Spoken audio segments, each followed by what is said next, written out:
Clave número 15. Desarticular el programa. La trampa de la vida ritual. El ser humano usa un circuito especial de su programa para cada situación en la vida. Actúa así de forma mecánica y por lo tanto repetitiva ante eventos similares, ya sea al enfrentar a su pareja, un problema familiar o de trabajo, un disgusto en su casa, un estado depresivo, etc.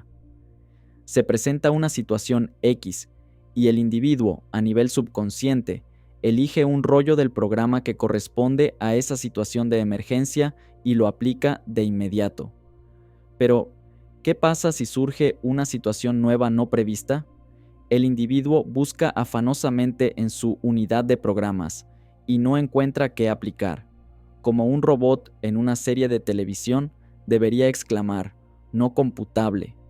El individuo se siente totalmente desvalido e indefenso ante la situación imprevista, ya que no tiene elementos en su programa con los cuales enfrentarla. Es precisamente en esos instantes mágicos cuando el sujeto puede despertar, ya que está enfrentando un estado psíquico totalmente diferente, que incluso llega a asustarlo un poco, porque no sabe cómo desenvolverse. Cuanto más incómoda, imprevista, desagradable, impactante, dolorosa o traumática sea una situación que nos veamos obligados a enfrentar, más posibilidades tenemos de trascender la mecanicidad, saliéndonos en ese instante de nuestro propio programa y despertar. Cuando un individuo debe desenvolverse en situaciones imprevistas e incómodas, que para él sean totalmente nuevas, en ese momento logra mostrarse ante los demás sin máscaras de ningún tipo. Esto tiene como consecuencia que se asuste y sobresalte al verse a sí mismo tal cual es, o que se haga consciente de lo que ocurre y despierte. Para trascender el propio programa, el individuo no puede vivir rutinariamente, porque la rutina lo adormece aún más profundamente. Tienen que existir choques psicológicos que saquen a la persona de ese estado de sueño, rompiendo su rutina. Tradiciones, hábitos, rituales, límites, programas, personalidad, sueño, inercia, autoindulgencia y mecanicidad son términos sinónimos en este contexto. Solo a medida que la persona experimenta estos choques psicológicos, producto de la destrucción paulatina de los límites que los mecanismos de defensa han colocado como amortiguadores, se produce un despertar seguro y gradual. ¿A qué se refieren específicamente estas rutinas de las que hablamos? Algunos piensan que cambiar las rutinas significa únicamente modificar las actividades físicas del individuo, como por ejemplo la hora en que se levanta y se acuesta, los trabajos que realiza, las amistades que frecuenta, las diversiones que acostumbra, etc. Sin embargo, estas rutinas son las menos importantes. Las verdaderas rutinas que es necesario cambiar se refieren específicamente a las rutinas emocionales e intelectuales del individuo, es decir, a su forma de reaccionar emocionalmente, de pensar y razonar sobre todas las cosas. Esto solo podrá lograrse si el individuo consigue reunir suficiente cantidad de poder magnético como para darle fuerza al yo volitivo, la única herramienta capaz de realizar verdaderos y profundos cambios en sí mismo. Así como existen rutinas o rituales que pueden ser inteligentes y positivos, también existen innumerables rituales necios y negativos que el ser humano ejecuta desde tiempos inmemoriales sin saber realmente por qué los realiza. Por ejemplo, hay rutinas positivas de euforia y también rutinas de fracaso y depresión. El ser humano es movido por ciertos circuitos de su programa que lo llevarán en un momento dado a sentirse eufórico y alegre y, en otro instante, fracasado, molesto y deprimido. La trampa más tremenda en la que están atrapados los seres humanos es la trampa de la vida ritual. La gente vive, piensa y siente ritualistamente, y un rito es algo que tiene un significado, el cual con frecuencia es conocido únicamente por las personas que lo iniciaron. Sin embargo, ocurre que, con el tiempo, el significado se pierde, y la gente sigue repitiendo las mismas cosas sin saber por qué lo hace. Por ejemplo, existe un ritual social. A ciertas celebraciones se debe asistir vestidos de manera específica. Se conversa sobre determinados temas, mientras que otros son tabúes. La comunicación con los asistentes se rige por ciertas pautas, etc. También existe un ritual religioso, como el que se realiza los domingos por la mañana, cuando personas llenan las iglesias y repiten las palabras del ceremonial de forma totalmente automática. ¿Cuánto ritual vacío hay en todo esto? ¿Existe allí un contenido verdaderamente espiritual, una comprensión profunda del significado de la misa y de las palabras que se pronuncian? ¿O es simplemente un tributo a la tradición? En sus enseñanzas psicológicas, los sufíes proclaman que la transmisión ordinaria de conocimiento está sujeta a tantas deformaciones causadas por la redacción y la falsa memoria que no puede tomarse como un sustituto de la percepción directa del hecho. El siguiente cuento, extraído del libro de enseñanzas sufí Asrar y Kilwatid, Secretos de los reclusos, ilustra la subjetividad del cerebro humano. Había una vez una ciudad compuesta por dos calles paralelas. Un derviche pasó de una calle a la otra, y al llegar a la segunda, la gente que allí se encontraba notó que de sus ojos brotaban lágrimas. «Alguien ha muerto en la otra calle», gritó uno, y pronto todos los niños de la vecindad se hicieron eco del grito. Lo que realmente había ocurrido era que el derviche estaba pelando cebollas. Al poco tiempo, el grito llegó a la primera calle, y los adultos de ambas calles se preocuparon y asustaron tanto, ya que cada comunidad estaba emparentada con la otra, que no se atrevieron a investigar a fondo las causas del revuelo. Un hombre sabio intentó razonar con la gente de ambas calles, preguntándoles por qué no se interrogaban mutuamente. Demasiado confundidos para comprender el significado de sus palabras, algunos dijeron: «Tenemos entendido que en la otra calle existe una plaga mortal». También este rumor se propagó como un incendio incontrolable, hasta que la población de cada calle pensó que la otra estaba condenada a morir. Cuando se logró restablecer cierto orden, este solo fue suficiente para que ambas comunidades decidieran emigrar para salvarse. Fue así como, por distintos lados de la ciudad, ambas calles evacuaron por completo a su gente. Aún hoy, siglos después, la ciudad sigue abandonada.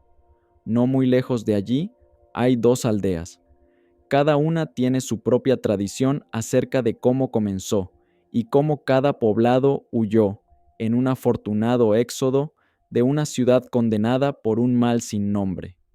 El hermetista debe convertirse en un hombre libre, y ese hombre libre tiene que ser por fuerza un individuo desprogramado.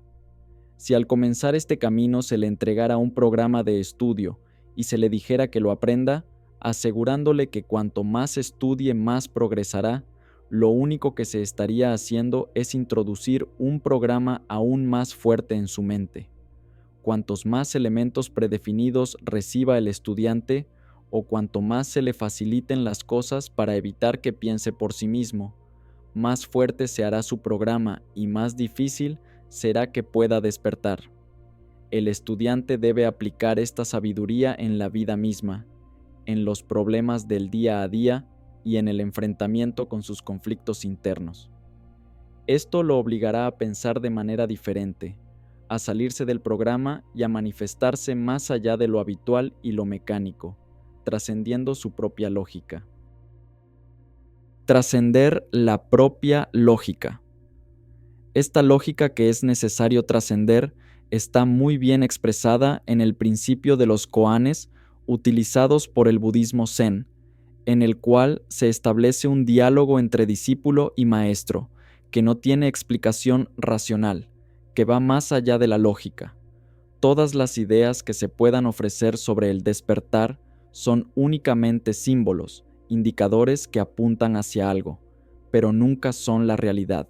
Aquello genuino y auténtico que buscamos es la naturaleza misma del espíritu, la parte de Dios que llevamos en lo más profundo de nosotros mismos. Las ideas, entonces, pueden señalar y apuntar hacia lo verdadero, pero si no salimos de las ideas, nunca llegaremos a lo real. Cada vez que pensamos, nos alejamos de la realidad. Nuestro intelecto se interpone entre nosotros y la verdad que grita dentro de nosotros. El cuento que viene a continuación muestra cómo el ser humano tiende a captar intelectualmente la enseñanza en lugar de experimentarla y utilizarla. También refleja cómo, en muchos aspectos de la vida, olvidamos el significado de las cosas y tendemos a vivir de forma ritualista. ¿Cómo nació una religión? Dicen que hace muchos años, antes de la época de Lemuria y Atlántida, la tierra se hallaba cubierta por una espesa niebla permanente que apenas dejaba traslucir la luz del sol y que no permitía detectar, en lo más mínimo, la existencia de la luna. Sin embargo, se hablaba de ella. La palabra existía en el bagaje cultural como un enigma sagrado, ya que nadie tenía la más remota idea de qué era la luna, si realmente existía algo llamado así, o si era simplemente una fantasía inventada hace muchos años. A pesar de todo, era considerada una deidad, y su nombre era adorado. Un día llegó la noticia de que un maestro, un sabio que vivía en una montaña muy lejana, la había visto, e incluso que podía mostrarla a aquellos que lo pidieran. Desde dos regiones distintas, ubicadas en Oriente y Occidente, enviaron sacerdotes a visitar al maestro para que les mostrara la luna y pudieran así saber exactamente qué era. Después de varios meses de viaje y tras muchos sacrificios, llegaron a la montaña. El maestro los recibió con agrado y les avisó que en 5 días más, justo a medianoche, se las mostraría. Ambos sacerdotes quedaron felices y le pidieron al maestro que, mientras se cumplía el plazo, les explicara qué cosa era eso llamado luna, que la gente adoraba como una diosa desde hacía tantos años, y de la cual no tenían la menor idea. El maestro contestó que debían tener paciencia y esperar los 5 días, ya que, por ciertas disposiciones de origen secreto, no podía comunicar lo que era. Solamente estaba autorizado para mostrarla. Lo que sucedía en realidad era que, cada cierto periodo de tiempo y a una hora especial, en esa alta montaña las nubes se abrían por una fracción de segundo y permitían ver la luna. Cuando llegó el día indicado, el maestro los llevó a la parte más alta de la montaña, y subiéndose a un risco, en un momento dado, levantó el brazo hacia el cielo, y señalando con su dedo índice, exclamó: «He ahí, la luna». El primer sacerdote volvió la vista y miró al maestro. Se dijo para sí mismo: «Él es la luna es este maestro», y regresó a su país en Oriente, donde lo esperaban los sacerdotes ansiosos por saber la verdad. «La luna es el maestro», les dijo. «Yo pude comprobarlo». De inmediato mandaron hacer estatuas y pinturas con la figura del sabio, las adoraron y fundaron una religión. El segundo sacerdote también miró al maestro, pero se fijó en que tenía un brazo levantado y concluyó: «La luna es un brazo que señala con el dedo índice». Regresó a su país en Occidente, donde de inmediato mandaron construir un colosal brazo de 10 metros de alto. Lo colocaron en el templo, lo adoraron y fundaron también una poderosa religión que, al poco tiempo, comenzó a luchar por destruir la religión del Oriente. Ninguno de los sacerdotes encontró la verdad que fue a buscar, porque la realidad estaba más allá del dedo. La mejor de las ideas, la más sabia de las sentencias, el más grandioso de todos los libros de la sabiduría, o la más sublime exposición de un maestro, son como un dedo que señala la luna. Por mucho que miremos el dedo, jamás descubriremos la luna. Debemos dejar de mirar el dedo y, en un acto de audacia, rebasar nuestra lógica, trascender el propio programa y dar un salto al vacío para poder descubrir qué hay más allá del dedo que indica. La alquimia de la vida, compuesta por los hechos de la experiencia, es más real que todas las ideas que se puedan forjar o las palabras que se puedan decir. ¿Cuántas religiones que existen hoy en día se habrán originado de la misma manera? ¿Cuántas sentencias de sus libros sagrados habrán sido interpretadas por el programa teológico de sacerdotes incapaces de trascender la propia lógica y de ver más allá de sus narices? La única forma en que el estudiante puede evitar programarse consiste en que sea capaz de ir más allá de lo racional. Esto no significa que haya que prescindir de la lógica, ni mucho menos. La lógica y lo racional deben utilizarse, pero con el objetivo de trascender, de ir más allá. Es necesario emplear una lógica diferente a la acostumbrada, que no esté al alcance del puro intelecto, sino que participe también de lo emocional y de lo instintivo. Esta nueva lógica debe conducir al individuo hacia la verdadera y real libertad, que existe más allá de las pautas habituales de conducta. El ser humano es un individuo programado integralmente a nivel cerebral, intelectual, emocional y biológico, y debe romper o trascender este programa, trascenderlo con el fin ulterior de llegar a desprogramarse, ya que únicamente cuando el sujeto logra desprogramarse puede alcanzar la verdadera libertad. Antes de eso, el individuo actúa de forma completamente automática. Como está programado, dice sí o no de manera mecánica. Niega o acepta sin razonar, sin meditar ni reflexionar profundamente, actuando exclusivamente en virtud de su programación. Es comprensible y lógico que una persona programada de una manera determinada niegue todo aquello que no se encuentra dentro de su programa. Ahora bien, ¿importaría que lo negara? Lo verdaderamente grave es que no puede entenderlo ni abordar el estudio de algo que entre en conflicto con su programación. Un programa está relacionado con los hábitos y con el funcionamiento automático de una máquina. El término programa se aplica generalmente a las computadoras e indica exactamente lo que la máquina hará. Si introducimos un dato erróneo en el programa, ¿podría la máquina decir: «Esto no lo haré porque este dato es incorrecto»? Es imposible. La máquina ejecutará exclusivamente lo que el programa le indique, incluso si está planteado de manera equivocada. No tiene discernimiento para cambiar o negarse a cumplir con ello. Con el ser humano ocurre exactamente lo mismo. El individuo está programado, y su programa tiende siempre a defender los circuitos básicos de su máquina, asegurando la conservación y el mantenimiento permanente de la función para la cual fue diseñado.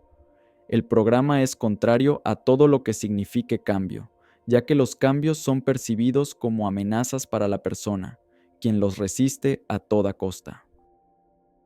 A la gente le gusta permanecer estática, porque cualquier modificación resulta amenazante. El individuo siente que un cambio puede poner en peligro su firmeza, su estabilidad y su tranquilidad, y teme que esa transformación le traiga problemas. No logra visualizar lo que podría surgir de esa nueva situación, y por ello, incluso un cambio positivo se percibe como una amenaza. Prefiere mantenerse en su nivel ordinario y común, sin arriesgarse a cambiar por ningún motivo. Esta es la razón por la cual el ser humano siempre ha tenido miedo a la libertad. El individuo teme, más que nada, ser libre, porque no sabe qué hará con su libertad cuando la obtenga. En cambio, permaneciendo en un estado de esclavitud o dependencia de un programa, y no solo de un programa, sino de todo lo que representa la estructura de nuestra civilización, el sujeto encuentra una pauta segura. No necesita crear sus propias directrices, simplemente se limita a cumplir con aquellas que obedecen ciegamente los demás. El ser humano, tal como está instalado y ubicado en sus pautas habituales de conducta, funciona dentro de un círculo muy estrecho. Podemos observar cómo cada persona desarrolla su personalidad hasta lograr una adaptación al medio y una relativa seguridad en la vida. Es así como busca aquellas cosas que le permitan defenderse mejor de las agresiones del entorno, sentirse seguro y desenvolverse bien ante las personas, el mundo y la sociedad. En la medida en que logra estas metas, se siente tranquilo y cuenta con una protección eficaz contra el medio ambiente. Esto trae como consecuencia inmediata que el sujeto permanezca estático y se considere realizado, ya que se percibe relativamente seguro. Se dedica únicamente a fortalecer lo que ya ha construido, permaneciendo indiferente dentro de su estrecho círculo de intereses mundanos y egoístas. Una persona puede parecer muy compleja, tener una gran cultura, una cantidad increíble de matices en su manera de ser y una conducta muy variable. Sin embargo, si profundizamos un poco, nos daremos cuenta de que toda esa estructura descansa, tal vez, sobre 4, 5 o 6 directrices básicas. Estas son sus pautas habituales de conducta. El daño más grande que estas pautas provocan, a muy corto plazo, radica en que el sujeto gasta su poder magnético porque siempre estará haciendo lo mismo, pensando lo mismo y sintiendo lo mismo. Por ejemplo, impresiona profundamente el caso de un amigo al que no vemos desde hace mucho tiempo y que, al reencontrarnos, continúa exactamente igual, pensando y argumentando más o menos lo mismo que hace 10 o 20 años. ¿En qué quedó el paso del tiempo para esa persona? ¿Qué cambios ha experimentado en los años transcurridos? El sujeto se ha estratificado y se ha quedado cristalizado. Cuando esto sucede, desaparece la ley de polaridad, y el sujeto no solo se desgasta indefectiblemente, sino que también pierde la capacidad de conocer cosas nuevas. No logra distinguir cuándo algo es verdadero o falso, ni cuándo algo está bien o mal planteado. Nosotros sostenemos que el estudiante debe cambiar fundamentalmente sus pautas habituales de conducta. De lo contrario, se transformará en un programa encasillado dentro de una estructura biológica. Podemos afirmar también que el hecho de que el sujeto se estabilice en sus pautas habituales de conducta puede traerle ciertas ventajas desde el punto de vista social, profesional y técnico. Sin embargo, esto trae aparejadas enormes desventajas en lo que respecta a su inteligencia creativa, ya que significa la muerte segura de la inteligencia esencial. La ciencia hermética afirma que no todas las personas tienen viva su inteligencia esencial. En la mayoría, esta inteligencia murió hace mucho tiempo. ¿Qué es para nosotros la inteligencia muerta? Es la inteligencia estratificada, que funciona exclusivamente a través de circuitos ya creados, fortalecidos y muy bien programados en el individuo. Esta inteligencia es incapaz de abordar el estudio, la comprensión y el análisis de algo que no esté incluido en ese programa. Por el contrario, la inteligencia viva es aquella que está desprogramada. Cuando el sujeto logra desprogramarse, su inteligencia adquiere la capacidad de autorreflexión permanente y puede, por tanto, modificarse constantemente a sí misma. Es este desarrollo de la inteligencia viva lo que promueve puntualmente el hermetismo. Podemos, así, afirmar que el individuo que se ha quedado en sus pautas habituales de conducta es ya un hombre viejo, aunque tenga 20 años. Esto se debe a que no sabemos a qué edad se detiene el crecimiento de la inteligencia, ya que este fenómeno es variable. La inteligencia se desarrolla hasta cierto nivel y luego se detiene.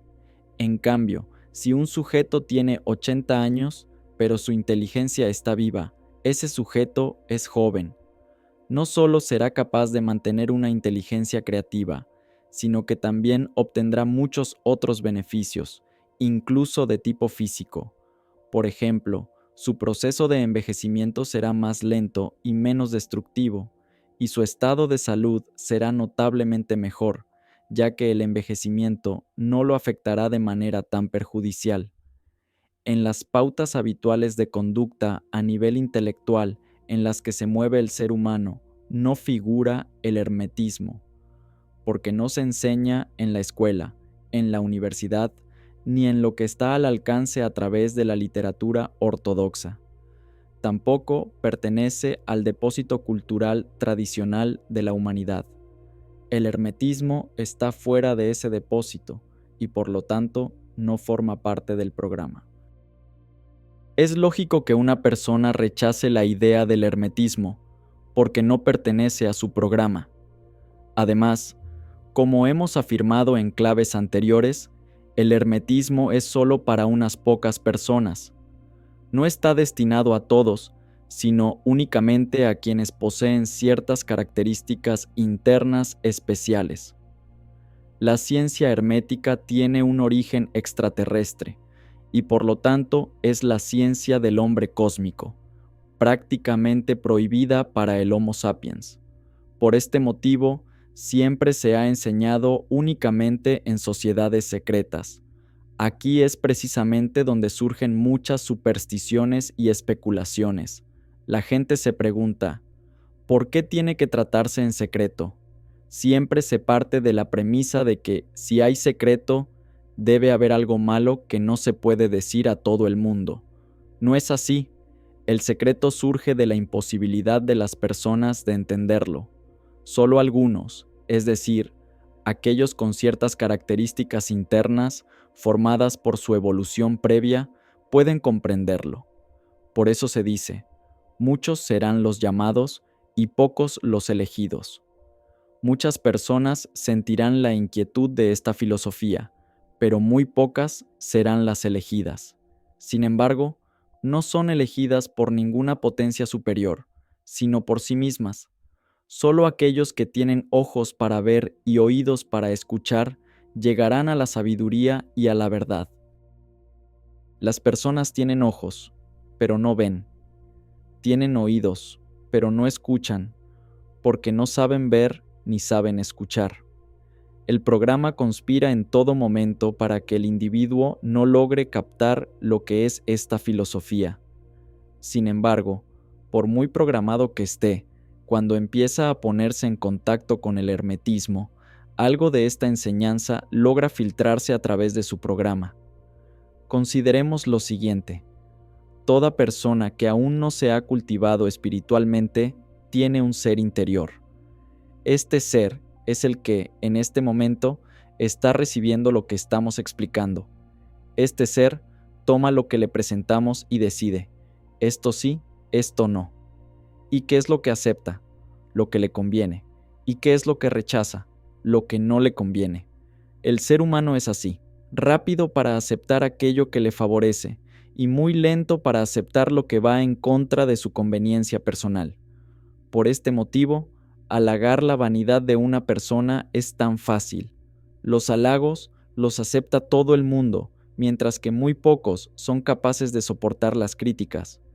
Esta conformación del ser humano es la que dificulta, especialmente al principio, el acceso al hermetismo. La mayor barrera es el programa. Existe también otro problema, el concepto místico o fantástico del milagro y la salvación en torno a todo lo relacionado con el ocultismo, la magia y el hermetismo. Siempre se piensa que estos aspectos obedecen a seres superiores, a ángeles, a ciertos espíritus desencarnados o cosas por el estilo. El ser humano es muy curioso, ya que cuanto más fantástica sea una explicación, más fácilmente la acepta. Por el contrario, cuanto más concreta, realista y racional sea una exposición, más difícil le resulta aceptarla, porque le gusta soñar y tiene una compulsiva tendencia hacia la fantasía. Desde la edad de las cavernas, El ser humano ha presentido la existencia de un ser superior, Dios, y ha creído que buena parte de su vida, de lo que le ocurre, de su destino y de todo lo que es, obedece a esta potencia divina. Sin embargo, debido a esta creencia, siempre ha pensado que la salvación debe venir desde lo alto. Mucha gente habla de salvación, pero ¿salvación de qué? Nosotros decimos, la salvación de la ignorancia, del programa, del mundo de la hipnosis y del sueño. Porque decir programa es decir hipnosis. ¿Qué futuro tiene una persona hipnotizada o programada? Ninguno. Solo cumplir con el programa, nada más. Es como un disco que se repite constantemente. Nos puede gustar mucho una melodía, pero escucharla durante toda la vida puede ser bastante tedioso e improductivo. Ese es el destino del ser humano programado. No tiene otra alternativa en su vida. La gente se acostumbró a esperar una salvación que viene desde lo alto y, en vista de esto, no puede evitar adorar a alguien. Es mucho más fácil adorar a alguien que tomar la responsabilidad de salvarse uno mismo. Esa es una de las metas fundamentales del hermetista, no solo salvarse a sí mismo, sino también influir en su propia persona de tal manera que logre llevarse a un estado de conciencia superior. Pero la masa humana no comprende esto. La gente quiere el milagro. ¿Qué es el milagro? Es aquello que viene desde lo alto, de una potencia superior. El ser humano, cuando está en apuros, ruega: Dios mío, sálvame, ayúdame. Necesita adorar a alguien. Actualmente, el personaje más famoso en este sentido es Jesucristo. Todos lo adoran como a un Dios. Se cree que, en la medida en que una persona se entregue a Cristo o lo adore, será salvada por él. No se percatan de que esta versión es mucho más fantástica e increíble que pensar que uno mismo puede salvarse. Cualquier persona inteligente, consciente de que vivimos en un siglo en el que el hombre ha pisado la luna y logrado la desintegración atómica, puede realmente creer que Dios bajará a la tierra a hacer un milagro y salvarlo porque se lo ruega. ¿No es mucho más lógico y verosímil pensar que uno puede salvarse a sí mismo si actúa correctamente y toma ciertas decisiones? Sin embargo, la gente necesita creer en la intervención de potencias superiores y, de forma ingenua, piensa que vendrá alguien en un disco volador a salvarlos. ¿Cómo se manifiesta el programa en la vida de la persona? Sencillamente, en las cosas que hace habitualmente y que parecen ser espontáneas, pero que son, en realidad, producto directo del programa. Las falsas espontaneidades. Si una persona, por ejemplo, acostumbra a compadecerse de sí misma en determinadas situaciones, si falla su voluntad ante ciertos defectos que se repiten continuamente, si elude responsabilidades, si no enfrenta determinados problemas, si cae continuamente vencida por la flojera o la autoindulgencia, esas son claras, contundentes y sistemáticas manifestaciones de su unidad programática. La persona necesita entonces comenzar a luchar contra sus falsas espontaneidades, y esto hará nacer en su mundo interno un estado de presión muy fuerte que parecerá crecer cada vez más, como si fuera a estallar de un momento a otro. Si la persona cede a esa presión interna, seguirá cumpliendo exactamente igual que siempre con los dictados de su programa, pero si logra seguir, a pesar de todo, no importándole ni temiendo que algo pudiera estallar dentro de él, la tensión se reducirá gradualmente y el individuo de esta manera se hará dueño de fuerzas increíbles que existen en lo más profundo de su ser. Es necesario entonces encontrar un agujero en nuestro propio programa, por donde escaparnos, tratar de abrir una brecha, un forado lo suficientemente profundo como para desarticular la maquinaria. Mientras el programa esté trabajando como puede trabajar una máquina bien aceitada, estamos presos en ella. Es muy importante darse cuenta cabal de lo difícil que resulta aceptar realmente que el Homo sapiens sea un hombre mecánico, porque nace, vive y muere dentro de un programa. Lo primero que es necesario entender es que toda programación equivale a colocar un límite a algo. Si nosotros grabamos en un casete una canción determinada, podríamos a continuación tocarlo millones de veces y siempre vamos a escuchar la misma canción que está grabada y absolutamente nada más. Eso significa exactamente que aquello es mecánico. Esto podemos apreciarlo fácilmente. Por ejemplo, cuando nos encontramos con amigos que no vemos hace unos 10 años y nos damos cuenta de cómo tienen las mismas actitudes, hacen las mismas bromas, se preocupan de las mismas cosas y hablan exactamente de lo mismo, como si en cierta forma no hubiera pasado el tiempo y recomenzasen con nosotros una conversación interrumpida hace años atrás.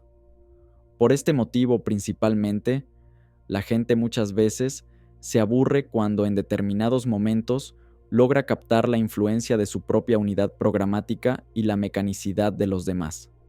Desde este punto de vista, podemos asegurar que para el hombre mecánico no existe amistad, libertad, conciencia, amor, moral, responsabilidad, capacidad de hacer, nobleza, altruismo, bondad ni virtud alguna.